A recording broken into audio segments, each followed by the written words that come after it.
Set. Hey everybody, welcome back to the Spinner Rack. I'm here with boys, PD and Cal. You know, today we're going to be talking about what the #1 show on Disney Plus right now, called Loki, right? Episode 2, The Variant. And man, what an episode this was. Very eye-opening. Loki finally is able to join the TVA, you know, and he was going on a mission to go see what he can to help them out, because basically what is he doing? He's hunting another Loki. And in this episode, what we find out is that Loki, of course, through his great mind and understanding of the other Loki is basically hiding in disasters, apocalypses, you know, because in other times of the timeline, you can make changes. But here, an apocalypse is going to happen no matter what. So they can hide out there and chill out until, you know, whatever happens, because the TVA can't find him there. So very interesting. We also find out a big secret of who the other Loki is. And I'll let the other guys reveal that to you when we start talking. But that's the basic setup right there. So guys, let's look into the episode. What do you guys think about it? I'm going to go with the heavy hitter. Who the hell is the other Loki? Can we just get back to the, you know, I was going to hit you that next heavy hitter. I was going to say PD, but you know what? You're getting you're going to be sitting in the corner for a minute, and I'm going to pass this on to Cal. Cal, what's your take on this bad boy? I'm not into it. I was very much into WandaVision because this was the first series that came out. Was definitely on board for Captain America. Rather, I keep making that mistake. The Falcon and the Winter Soldier. And this one, I don't know. I feel like I'm in the middle. It's like a mixture of the two. It feels like it's a slower burn, better than WandaVision, but I'm just not captivated. I'm just not captivated by the show, and I do want to be. I'm not sure exactly where they're going. As of right now, I'm just not into it. Okay, Petey, what's your take on it so far for this particular episode, The Variant? There's a lot of setup in this episode. Yep. So it's Loki trying to figure his way in the TVA, and obviously Mobius is trying to figure it. So there's a lot of yapping. There's a lot of yapping this episode, and then Loki has his first term, and we're going to see something amazing from him. And it's a ruse, but it's not a good enough ruse to really carry us on to the next stages. So it's like, oh, something's going to happen. Huh? Tell us the ruse. The ruse was that some people it was a medieval sort of times, and there were 85 that they go to, and Ren Fair. Huh? The Ren Fair, Renaissance Fair. Renaissance Fair, yeah. So it's like the Renaissance Fair, and they take out some of the TVA agents have been taken out there, and Loki, the other person or whatever it is, has been there. So Loki gets there and he looks and he sees some pieces to the puzzle, and he's like, he explains it to them, and then they're like, "Oh, you almost had me," and he walked off. And he's just like, "What was the scene about?" It was a delay of game, and this is what the thing of these Marvel shows give you, is the delay of game. So then, as we go, there's a lot of talking. You get to see Google again, but it's just like, you know, more talking and yapping. We go to see some actual field work, which is not, there's nothing we can really get out of this because we don't know we can't relate it to like police work. So they just got, you know, a little dummy paperwork. And of course, Loki finds something. And then he has a theory of what's going on. The theory that it's possible for this variant to jump around the timeline without affecting anything, because he's hiding before these disasters. And when the disaster happens, even if he says he does the butterfly effect, it can't go any further because him telling someone that's going to die in 2 minutes and can't escape town so it's a perfect place to hide, right? So of course they're trying to give you, they're going from 79 AD to 85 to 2030. They go to 20, they realize Loki's probably, or whoever this thing is probably somewhere here at this disaster in the American city, right? So it's a hurricane or something like that. And they go there, all these people are stuck in this mall trying to hide out while the storm is going on. A Roxanne Mall. Hmm? A Roxanne Mall. Yes, so they go to this mall, and then of course, what do they find? And then there's a hint. They talk about all the disasters, and they also say, was it Krakatoa? to give all the X-Men people kind of a jump up and down. Oh my God, the X-Men, they're actually here. This disaster that happened on this island with only the mutants. And no, that's not a real disaster because only the X-Men were on there and they didn't die. So, but this also goes to a theory that I've heard that I don't want to hear, and it would connect to the X-Men, the current X books. But that's neither here nor there. Let's keep moving forward. We get to see this person, but it's almost like that Denzel movie, The Fallen. The character touches someone and passes on his being into someone else, and it's hinting that it's Loki. And they're talking and facing each other. He takes on all these different bodies. Takes on the female TVA agent, and then finally they face off. We see the plan. We see those things that they drop down and wipe things out, those little bombs or whatever they are. But there are many of them all around. It's terrible. And then, of course, the big reveal. Who was that, Mars? Loki is a chick. But Female Loki. is that what it was? Yeah, she's a female Loki. That's what the bill reveal was. Well, that's the variant. There's a variant looking from another timeline that was a female. Yeah, so different variants. They actually showed us in the episode where they showed us in the episode. I was gonna say it's Evangeline or what is it, Angela or something like that. I don't know what that was. There's another version of Loki because they showed us in the episode. They're explaining to him, and depending on where he was, Loki looked different. There's generally a general style and look of Loki, but there are others where he looks more streamlined. I'm thinking like a frost giant, and things change up depending on it. So I mean, it's fascinating because they're trying to get a Loki to catch a Loki. That's what it is, right? Cal, Petey, am I losing you?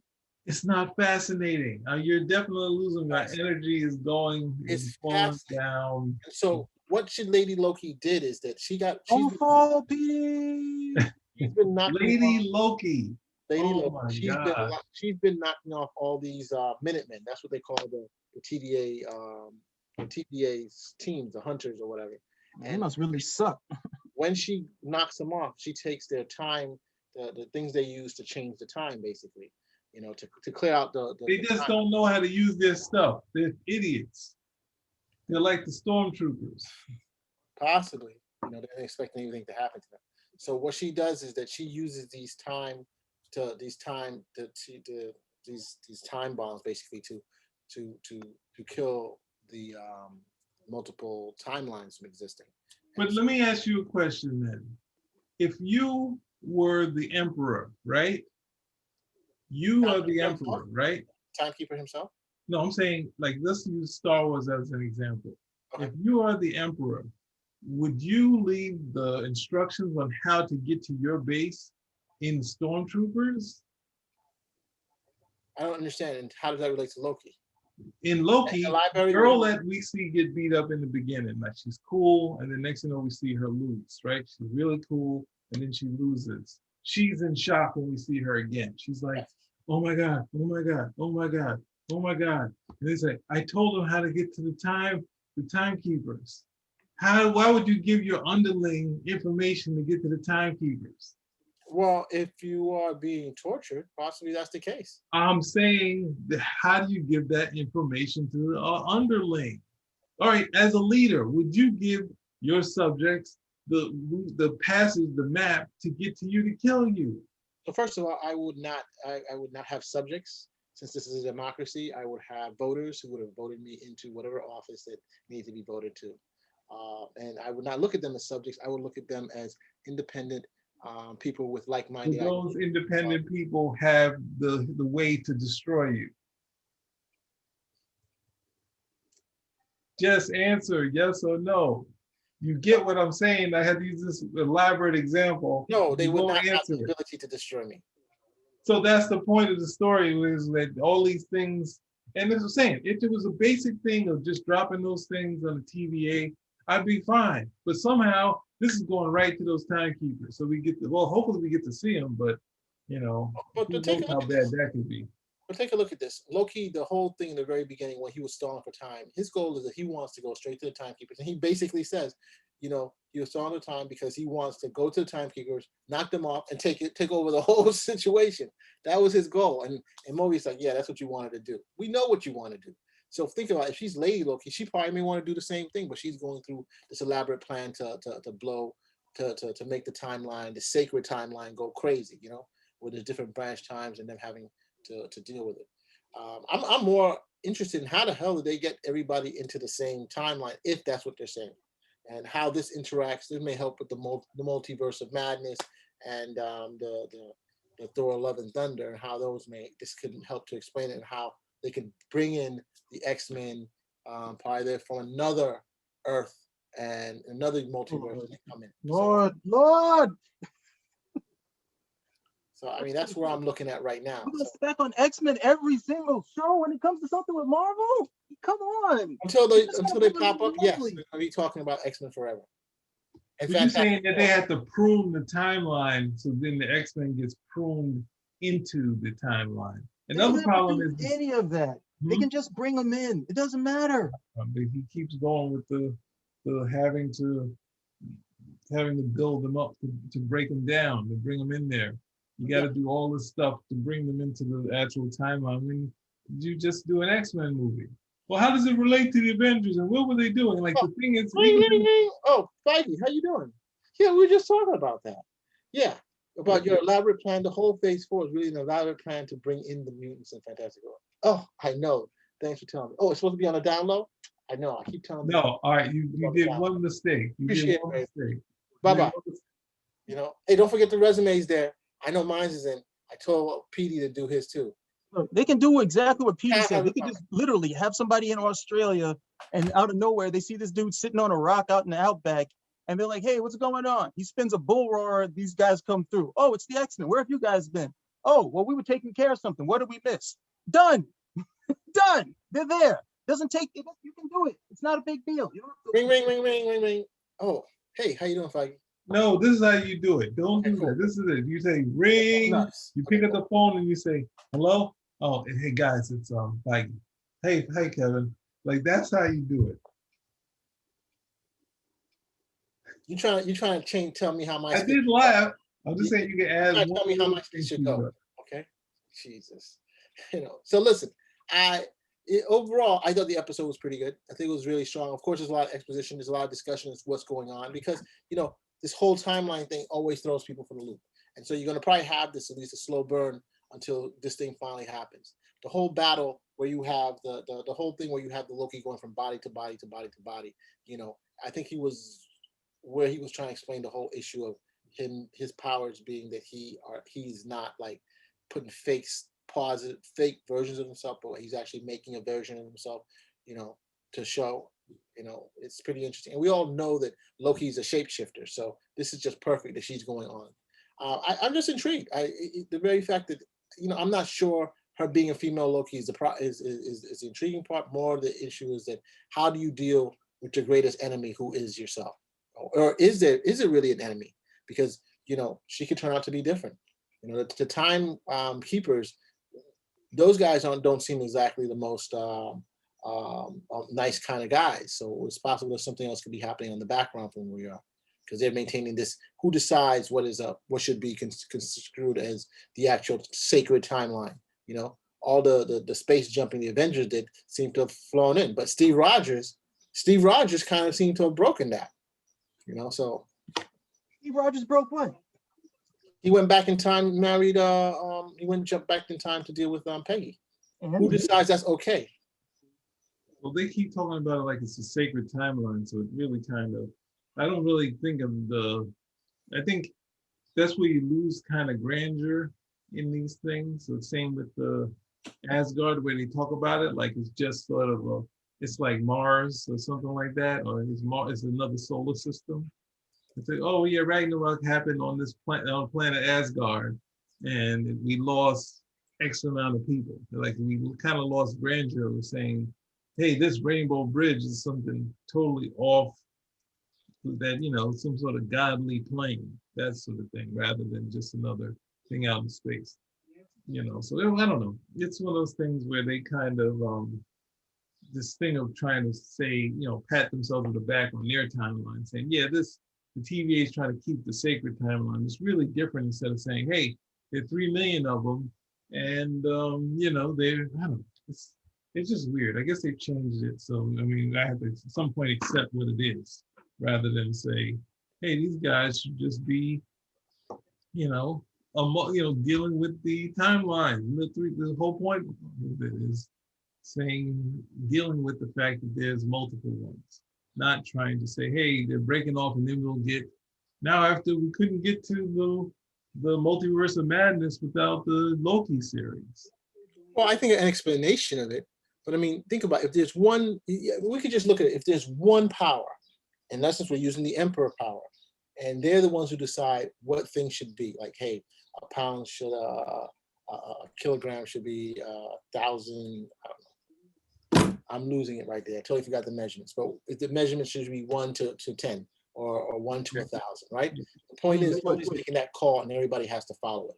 And here, the same thing rocks with these guys where they're running one timeline, where it's a sacred timeline, right? Why do they get the ability to make that time? I mean, that makes them one of the most powerful beings in the entire universe when you think about it. I mean, who else can control the flow of time if they're the guys who are actually doing it and pruning it? These guys don't have small amount of power. They're huge, Probably the TVA, the individual members of the TVA may not be strong, but the fact that they can see it and do something about it is interesting. So let's say they want to get rid of Thor. Just go to the timeline when he's born, cut it out. He's not needed. He's not part of the sacred timeline. Why not do that? The same thing with Loki.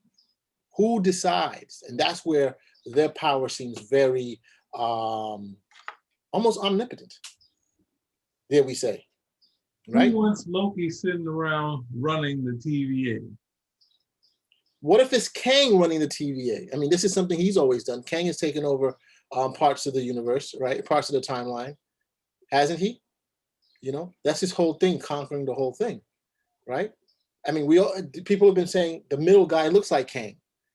So there it goes. Could it be? I'm not saying it is, but could it be? It would definitely flow into the thing.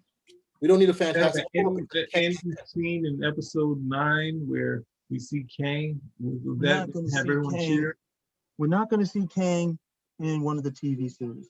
We're not going to see Mephisto in one of the TV series. We're not going to see any of the major players in the TV series. Why? Because they're going to save them for the films. This is all for the films. We're not going to see those guys. Okay, I get that, Cal. But we were looking at Google and Bathura, her character that she's playing in the show is the love interest of Kang. So that's great. That's not Kang. Right, but the point is that it's already being introduced that Kang may somehow be involved with this, or may already be involved with this for all we know. I can tell you the villains who are going to be involved from now. I can tell you what books to go and read or go buy if you want to sell from now. All that stuff is already established. They pretty much showed their hand a couple of years ago as to what was going to go on. So all that stuff is right there. We don't have to speculate. We don't have to speculate on that. And I guess we really don't have much more to say about Loki if we're just speculating on Kang. Well, I mean, I wouldn't throw that because it is time related. The timekeeper, so we can't just like throw that stuff out. And the fact that they're leading into all these things are going to kind of lead into the next one. Only problem is that we have, as to go to Cal, your point is that we had these things where they were hinting at stuff, and then there was no payoff. So it's like they kind of killed us trying to do stuff by just saying, "Oh, we're not going to make it more than it is." Because most people, and I don't fault people for some of the things that they've kind of foreseen happening, because they've kind of something more than just being sort of a straight line with WandaVision, right? Just like, it was just her all the time. She just got bothered and she created this whole thing and she messed with these people. And it's okay now. She don't have to go to jail unless it's Phoenix. So she has to be punished, that sort of thing. So we do have to look at it, but at the same time, it couldn't be a thing where, as you did say, that they could not show Kang in the end, even though they got the face there. and that sort of thing. But they did do what was it? They did do the hint to the Doctor Strange in WandaVision where she's looking at all the books and going rapid fire, that sort of thing. So you say, oh, by the time we get this movie, she'll be up to speed with Doctor Strange. She's doing the same thing where she's secretly the only two people that have used their actual powers to learn faster. Remember that scene in Thor where Odin's walking through, I guess it's like a treasury? That's where the Tesseract is. And at one point, you get to see the Infinity Gauntlet. Okay? At one point, you see the Infinity Gauntlet. The Infinity Gauntlet's in there with all of the Infinity Gems. And I remember guys were like, oh, wow, Infinity Gauntlet's there, so on and so forth, yada, yada, yada, yada, yada, yada, yada. Great. Turns out, hey, they decided they switched gears on a whole bunch of stuff. And then people ask the same thing. Well, how is the Infinity Gauntlet there? So we get what? Thor Ragnarok, and we see Hela walking through. She takes up the Infinity Gauntlet and says, ha, fake. And that's pretty much, that pretty much squashed everything of that nature. That Odin, for some reason, would have a fake Infinity Gauntlet inside of there, which then, of course, creates more spec as to, well, why would it be there? Maybe he was trying to do this and so on and so forth, blah, blah, blah. He didn't know the Infinity Stone was in the chest. After a while, it just starts creating this whole that's just never ending at the end of the day. And I'm all for some decent discussion on it, but we already know they're not going to bring these major players we're not going to see these major players in the show. Now, there's plenty of other stuff that's really good that I think is good for conversation. But if we're talking about something just to connect to Kang, they can do, more than likely they have their own plans for what they want to do. They'll change them as needed, but we're just not going to see those cats yet. And if spec is the heaviest thing, then the show's not really homeless. Dude, you already see right there, Ravonna, she's already, she has a name and everything. We know that either she's already involved with Kang, or that she will be involved with Kang, without a doubt. So, I don't think that's much of a speculation when you can see the connections there. They can show that character, and we never see Kang. Not yet, I'm saying. Well, that's true, but ultimately, it's not like Kang is being brought into a big movie. He's brought into Ant-Man and the Wasp, which is not one of their bigger movies. So it's I think there'll still be a possibility. But it's not, if we find out it's not the case, like some of these things get changed on the fly where they're just like, hey, it would be cool to have that in there. Okay, you know what? No, it's not cool. It's like, okay, look, we're setting up this 10 rings thing. You know what? We don't want to do the 10 rings anymore. You know what? We're doing the 10 rings again. You know what? And that'll work into our whole Mortal Kombat. Shang-Chi thing. So it's kind of. I saw what you did, Sam. I saw what you did. So yeah, they've been reversing gears. It's like sort of the, Shonda Rhimes. What's that other show? Damn it, Lost, where they kind of see what people are doing and saying, and then say, how to get away with murder. Yeah, well, that sort of stuff where more so. I think some of her other stuff where she was really kind of reading I think that what's that show, the Grey's Anatomy, where they're kind of looking at what people are saying and kind of going left and going right and saying, oh no, we filmed it 4 or 5 ways, and every way they got, we trashed, we put those shots away. We had some other scenes we shot to go a different way. So that sort of thing where they kind of shoot, it could be they shooting this stuff and then they're like, nah, we're not going to use that. The people are they've been catching it, so we're going to do something different. It's just Wanda. Wanda's it. So, it's one of those things where if you look at me not being that close to the actual Norse myths, like the idea of how Ragnarok, that connection where I guess that Odin takes in Loki's kids and then they become these big things, and the whole Asgard portion, like the whole idea of Ragnarok with like Loki's